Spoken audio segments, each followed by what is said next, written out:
4장 8절부터 18절까지 말씀, 복음을 통한 고난과 그 후의 영광에 대해서 하나님 말씀을 나누도록 하겠습니다. 3장부터 6장 10절까지는 사도직의 영광에 대해서 말하고 있습니다. 거짓 교사들은 사도 바울이 사도가 아니다, 그렇게 비난했습니다. 그런데 이 사도직은 영광스러운 일이다. 왜? 부활하신 주님께서 직접 자신을 찾아오셔서 자신을 만나주시고 자신을 사도로 세워주셨기 때문입니다. 그런데 이 사도직이 왜 영광스러운 일이냐? 거짓 교사들처럼 자랑질하는 일이 사도직이 아니라는 거예요.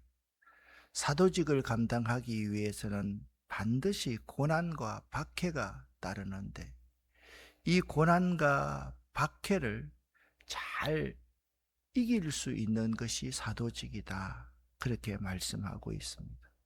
그렇습니다. 복음 전파의 삶은 분명히 영광과 축복의 생애이면은 틀림이 없지만 성경은 경건하게 살고자 하는 자는 그 이유로 많은 핍박을 받게 된다, 이 너무나도 자명한 사실을 우리에게 말해주고 있기 때문에 그렇습니다. 자, 오늘 4장 8절부터 18절까지를 여러분과 제가 함께 볼 터인데요, 4장 7절에는 이런 말씀이 있습니다. 7절을 이해해야지 8절부터 18절을 이해할 수가 있습니다. 우리가 이 보배를 질그릇에 가졌으니 이는 심히 큰 능력이 하나님에게 있고 우리에게 있지 아니함을 알게 하려 함이라. 내가 누구라고요? 질그릇 같은 존재라는 거예요. 가치 없는 그릇이라는 거예요. 그냥 허드렛 일에 쓰는 그릇이라는 거예요. 그런데 하나님이 보시기에는 이 그릇이 질그릇이냐 깨진 그릇이냐 좋은 그릇이냐 금그릇이냐 그걸 보지 않고 그 속에 무엇이 담겨 있는지를 보신다라는 거죠. 자, 질그릇입니다.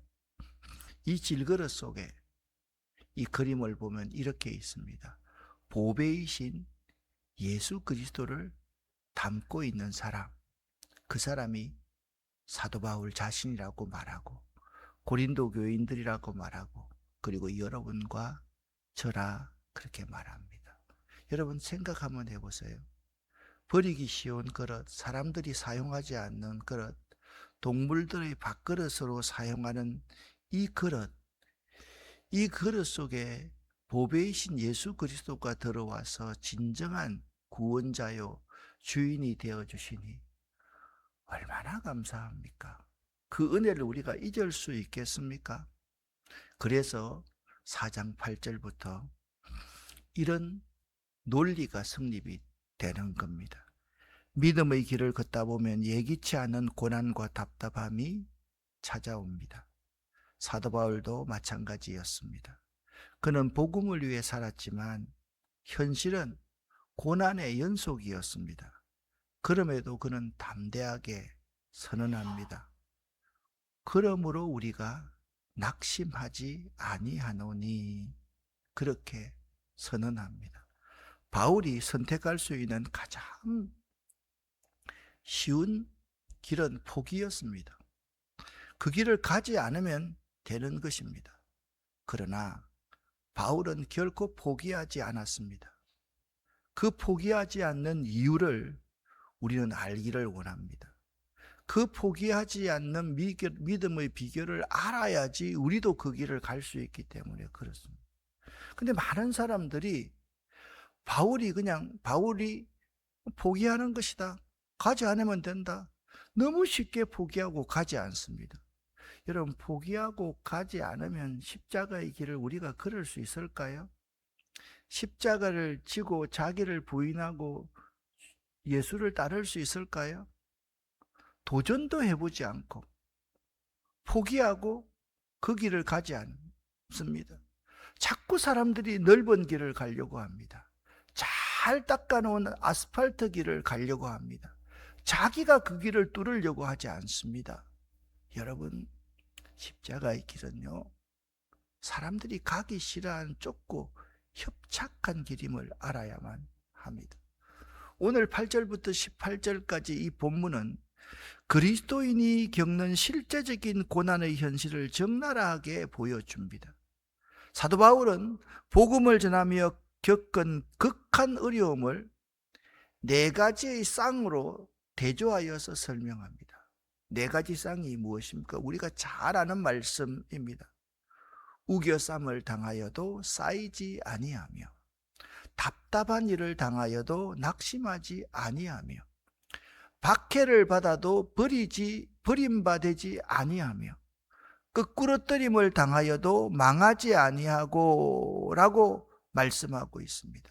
즉, 겉으로 보기에는 고통스럽고 절망적일 수 있지만 그 결과를 내가 경험해 보니까 우겨쌈을 당했는데 쌓이지 않는 거예요.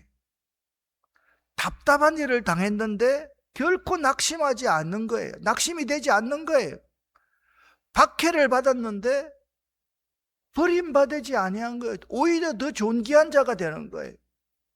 끄꾸러뜨림을 당했는데도 죽지 않고 망하지 않는 거예요.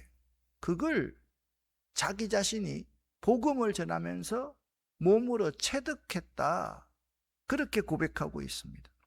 사도 바울은요, 자신이 고난 속에서도 무너지지 않는 이유는 그가 자신을 붙들고 있는 힘이 자기의 능력이 아니라 예수의 능력, 예수의 십자가의 보혈의 능력. 그래서 우리가 고백하지 않습니까? 주의 보혈 능력 있도다. 주의 피 믿어. 주의 보혈 그 어린 양의 아주 귀중한 피로다. 그렇습니다.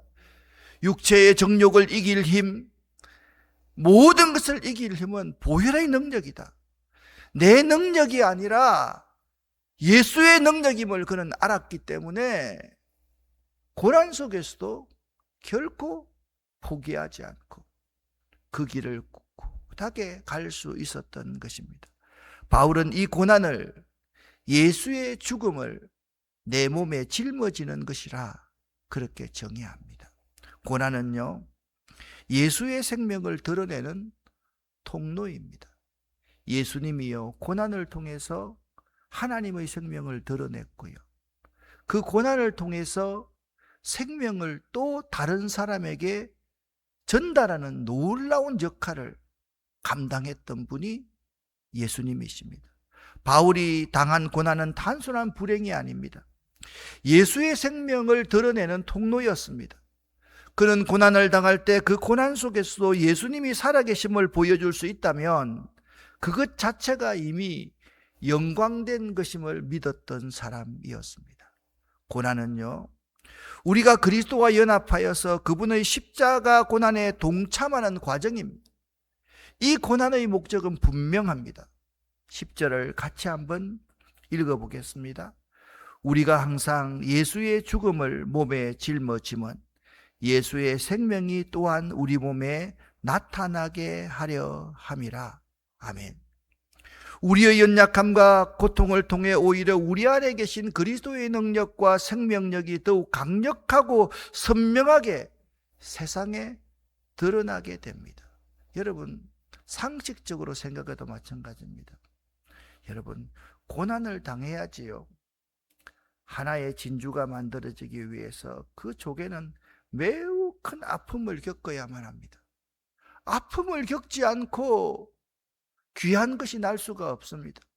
한 어미가 아이를 280일 동안 그의 뱃속에 넣고 고통과 역경들을 이겨내야지 새로운 생명이 탄생하는 것과 마찬가지입니다. 사역자나 성도나 주의 제자들이 깨어진다는 사실, 그것이 곧 복음이 드러남이 되는 것이라는 거 알아야 됩니다. 우리가 거꾸러뜨림을 당하고 우겨쌈을 당하고 핍박을 당하고 우리가 포로가 되어서 살아가는 것, 그것을 통해서 그리스도의 복음이 드러나는 것이다. 그게 순교자의 길이다. 그렇게 말씀하고 있는 것입니다. 우리가 고난 속에서도 좌절하지 않고 오히려 담대할 수 있는 첫 번째 이유는 고난을 통하여 예수의 생명이 드러나기 때문이다. 따라합시다. 고난을 통하여 예수의 생명이 드러납니다. 아멘. 내가 예수를 위해서 고난받아야지 그 생명이 드러납니다. 그래서 생명이 또 다른 생명을 낳게 되는 놀라운 역사가 우리 가운데 있는 것입니다. 바울은 우리가 예수를 위해 죽음에 넘겨지나 그 목적은 예수의 생명이 죽음에 처한 나를 통해서 나타나기 위함이라고 고백하고 있습니다. 지금도 이 세상에는 예수 믿는다는 이유 한 가지 때문에 총에 맞아 죽는 사람, 평생 감옥에 갇혀 있는 사람, 노동하는 사람, 여기서 몇 킬로만 가면 있는 이 북풍역 땅에는 그런 사람들이 참으로 많습니다. 지난 주간에 한 선교사님을 만났습니다. 그분은 저 옆에 있는 땅과 가까이 계시는 곳에서 평생 선교하신 분입니다. 그분이 저에게 이런 말을 합니다. 저곳 지하에서 신앙생활 하시는 분들의 신앙이 참 신앙이다. 저분들이 참 신앙인이다. 그분들이 지금 생생하게 있다. 자기가 직접 그곳에 다녀왔다. 그분은요, 태권도 공인 7단임 다녀왔다는 거예요. 그러면서 나 앞에서 아주 담대하게 말씀하는 거예요. 우리 안에 있는 이 예수 믿는 사람들 정말 회개해야 된다. 저분들의 그 순수한 믿음, 그 믿음에 우리는 비교할 바가 되지 못한다. 저분들은 예배 하나, 말씀 구절 하나, 찬송 한 번 부르는데 생명을 걸고 살아가는 사람이다 라고 말씀하셨습니다.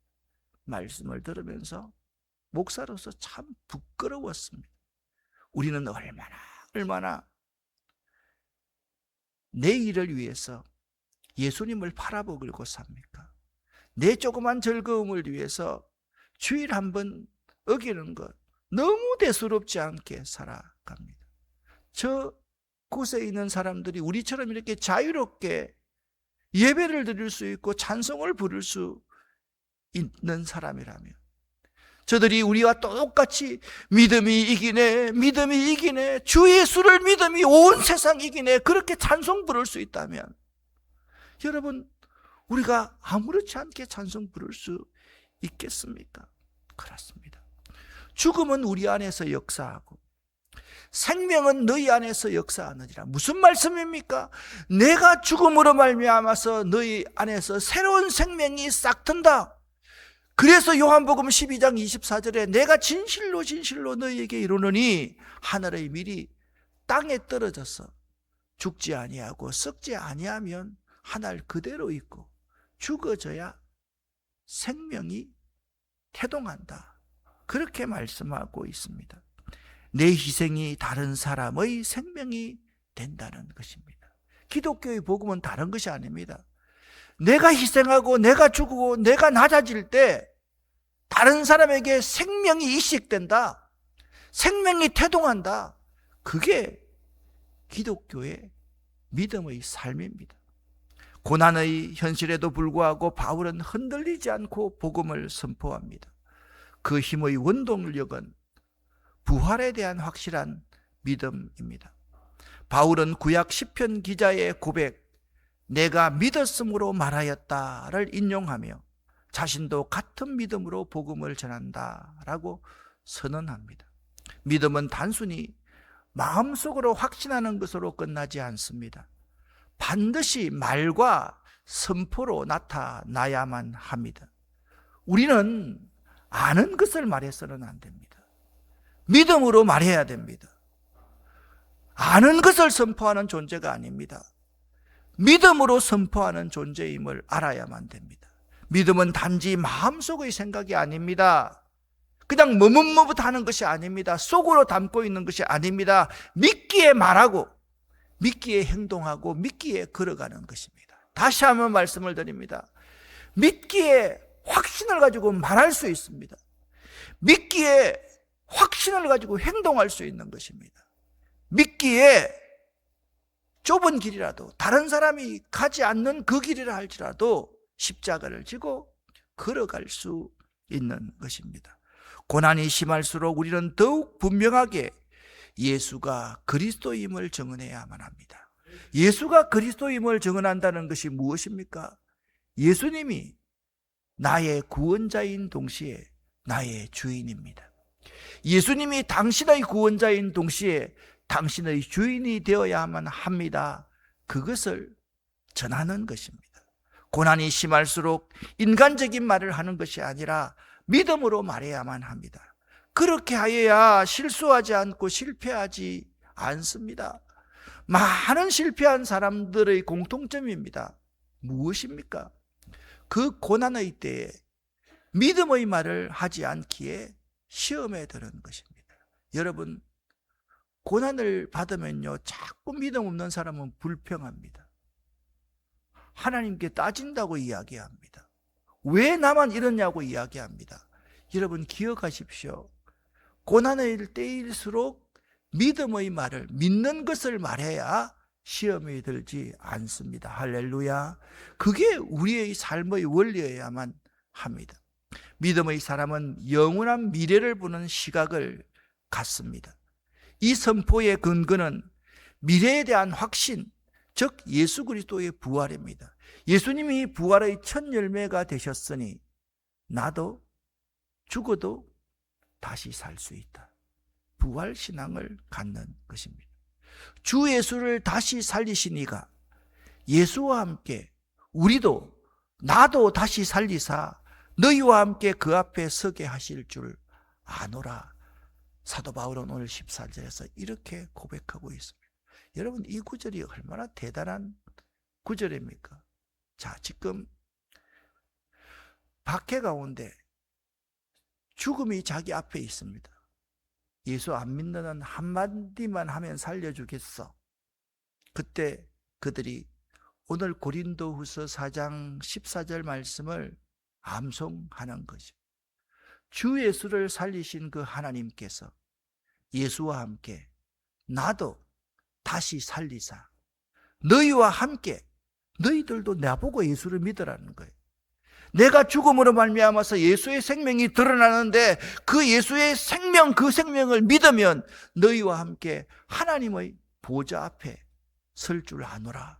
그렇게 고백하면서 수많은 믿음의 선배들은 그 선교의 길을 묵묵히 걸어갔습니다. 우리는 죽음의 근세를 이기고 부활하신 예수를 믿고 따르는 사람입니다. 그분과 함께 우리가 부활할 것을 확신하는 사람입니다. 이 영원한 소망이 현재의 모든 고난을 이겨낼 수 있는 용기와 힘과 믿음을 주는 것입니다. 고난은 잠시일 뿐입니다. 우리에게는 영원한 영광의 부활이 기다리고 있습니다. 그리고 고난을 이겨내는 중요한 비결은 우리가 주목하는 시선을 세상에 두지 않고 사람에 두지 않고 그 시선을 바꾸는 데 있습니다. 사도 바울은요, 영원한 것을 주목하는 삶을 살라 그렇게 권면하고 있습니다. 16절에 의하면 우리가 낙심하지 않는 이유는 우리의 겉사람은 낡아지나 속사람은 날로 새로워지기 때문에 그렇습니다. 그 사람이 무엇입니까? 육체적인 조건을 말하고 외적인 환경을 말하고 시간의 흐름에 따라 쇠퇴하는 것을 말합니다. 그러면 속사람은 무엇입니까? 성령과 말씀으로 거듭나며 그리스도를 닮아가는 우리의 영혼을 말합니다. 환난과 고통은 우리의 겉사람을 약하게 만들 수 있지만 오히려 그 고통을 통해 우리의 속사람은 연단되어 강해지고 그리스도의 성품으로 변화됩니다. 마치 고난이라는 거대한 뜨거운 용광로 속에서 순금이 정련되던 말입니다. 그래서 욥기서는 그렇게 말합니다. 그가 나를 단련하신 후에는 내가 정금같이 나오리라. 아멘. 자, 여러분 보십시오. 나를 단련하신 분이 누굽니까? 나를 고난 가운데 집어넣는 분이 누구십니까? 나를 핍박 가운데 환난 가운데 집어넣는 분이 누구십니까? 그가 나를 그 고난 속에 복음을 위해서 집어넣었다는 거예요. 그런데 그 고난은 우리가 답답한 일을 당하지 않습니다. 쌓이지 않습니다. 우리가 죽지 않습니다. 다시 살아납니다. 그 사실을 분명하게 우리에게 말씀해 주고 있는 것입니다. 지금 우리가 겪는 환난은 영원한 영광에 비할 때 너무나도 가볍고 짧다. 오늘 4장 17절은 말씀하고 있습니다. 바울은 현재의 고난을 라이트한 것이다, 경한 것이다, 그렇게 표현합니다. 장차받을 영광을 헤비한 것이다, 중한 것이다라고 극적으로 대조하고 있습니다. 고난은 경하고 영광은 중하다. 고난은 짧고 영광은 길다. 고난은 아무것도 아니고 상급은 영원하다, 영광스럽다, 그렇게 고백하고 있는 것입니다. 고난은 우리에게 영원한 영광을 이루게 하는 도구입니다. 고난 자체가 목적이 아니라 고난을 통해 얻게 될 영원한 상급과 변화가 목적입니다. 고난을 통과하면 반드시 우리에게 의의 면류관, 생명의 면류관, 영광의 면류관이 주어지기 때문에 그렇습니다. 그래서 여러분, 이 땅에서 되도록이면 편하게 살려고 하지 마십시오. 이 땅에서 부귀영화를 누리면서 살려고 하지 마십시오. 하나님이 나에게 부귀영화를 주셨다면 그 부귀영화를 가난하고 불쌍한 우리 이웃들과 함께 나누십시오. 그 부귀와 영화를 주님과 복음과 교회와 이웃을 위해서 아낌없이 한번 드려보시기를 바랍니다. 왜 그렇게 그것을 움켜쥐려고 하고 있는지 모릅니다. 이 어리석은 자여, 오늘 밤 내가 네 영혼을 도로 찾을 것인데 이 모든 것이 네 것이 되겠느냐? 그렇게 책망하시는 우리 주님의 음성을 들을 수 있어야만 하는 것입니다. 결론적입니다. 우리의 삶을 승리로 이끄는 것은 우리 시선의 방향입니다. 우리가 고난에 매여 있느냐, 영광으로 시선을 돌리느냐, 우리가 강야에 매여 있느냐, 아니면 가나안 땅에 우리 시선을 돌리느냐, 우리가 이 땅에 매여 있느냐, 아니면 영원한 하나님의 나라 그 천국으로 향하여 우리의 시선을 옮기느냐에 달려 있습니다. 자, 18절 같이 한번 읽어보겠습니다. 우리가 주목하는 것은 보이는 것이 아니요 보이지 않는 것이니 보이는 것은 잠깐이요 보이지 않는 것은 영원함이라. 아멘. 한 번만 더요 읽어보겠습니다. 우리가 주목하는 것은 보이는 것이 아니요 보이지 않는 것이니 보이는 것은 잠깐이요 보이지 않는 것은 영원함이라. 아멘. 어제 저녁 때 이 말씀을 묵상했습니다. 눈물이 줄 흐르는 거예요. 여기 저보다 연세가 많으신 분들이 참 많은데 생각을 해보니까 내 인생이 참 잠깐이더라고요. 잠깐이더라고요. 이 전규택이라는 사람이 항상 젊은 줄 알았는데 이제는 아침 저녁으로 약을 먹지 않으면 견딜 수 없는 사람이 되었다는 것이 잠깐이구나. 이어령 선생님의 말이 생각났습니다. 젊은이는 늙고 늙은이는 죽습니다. 많은 사람들이, 많은 젊은이들이 이 사실을 모릅니다. 자기도 늙어가고 자기도 죽을 수 있다는 사실을 사람들이 모르는 것입니다. 여러분, 잠깐인 것 여기 계시는 분 다 알지 않습니까? 자꾸 이전의 영광을 생각해서는 안 됩니다. 다시 한번 말씀드립니다. 보이는 것은 잠깐이요. 보이지 않는 것은 영원합니다. 믿으시기를 예수 이름으로 간절히 축원합니다. 믿음의 사람이 어떤 사람입니까? 보이는 것과 보이지 않는 것의 차이를 아는 사람이 믿음의 사람입니다. 우리가 만약 눈앞에 고난에만 매여 있다면 좌절할 수밖에 없습니다. 그러나 우리는 영원한 가치인 하나님의 나라, 그리스도의 생명, 영원한 영광, 보이지 않는 것, 이 땅에서의 영화가 아니라 의의 면류관, 생명의 면류관, 영광의 면류관에 우리의 시선을 고정해야만 합니다. 이걸 한번 생각해 보시기를 바랍니다. 선수 한 사람이 올림픽의 영광을 얻기 위해서 누구는 그랬지 않습니까? 마라톤 훈련을 하다가 옆에 지나가는 차 속에 그냥 들어가고 싶더라고. 얼마나 고통스러웠으면. 왜 그렇게 합니까? 그 면류관을 얻기 위해서, 그 상급을 얻기 위해서 그렇게 하는 거 아닙니까? 세상에 운동하는 사람들도 그렇게 하는데, 영원한 하나님 나라를 소유한 사람, 하나님의 은혜로서 구원받은 여러분과 저가 그런 소망이 없다면, 그런 삶을 살려고 하지 않는다면 어떡하겠습니까? 여러분, 이 그림을 한번 보시기를 바랍니다.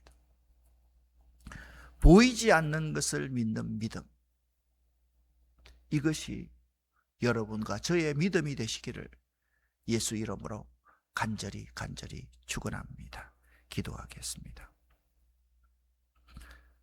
살아계신 하나님 아버지여, 보이지 않는 것을 믿는 믿음, 보이는 것은 잠깐이요, 보이지 않는 것은 영원합니다. 그런 삶을 살아갈 수 있기를 원합니다. 우리의 고난받고 우리가 희생하는 것이 예수의 생명을 드러나게 하는 것임을 결코 잊지 않도록 도와주시옵소서. 오늘 이 새벽에 기도하는 우리 모두에게 믿음을 주시옵소서.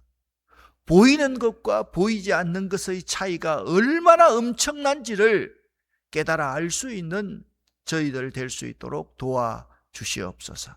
오늘 새벽도 기도할 때 하나님 우리에게 역사하여 주시고, 우리가 기도할 때 하늘 문을 여시고 하늘의 복을 쌓을 것이 없도록 우리에게 쏟아 부어 주시옵소서. 하나님, 수술을 앞두고 있는 우리 여혜경 집사님을 기억하여 주시옵소서. 그 딸을 긍휼히 여겨 주시옵소서. 조미연 권사님 회복해 도와주심을 감사합니다. 홍은은 권사님 하나님께서 축복해 주심을 감사합니다. 서찬율 어린이를 치료하여 주시고 우리가 기도하는 모든 분들에게 하나님 치료함의 놀라운 역사, 그 영광을 보여 주시옵소서. 특별히 사업이 어려워서 와신 상담하고 있는 분들 많이 있습니다. 하나님 그들을 찾아가 그들을 위로하여 주시고 그들이 다시 일어설 수 있도록 복을 부어 주시옵소서. 예수 그리스도 이름으로 축복하옵고 간절히 기도 올립니다. 아멘.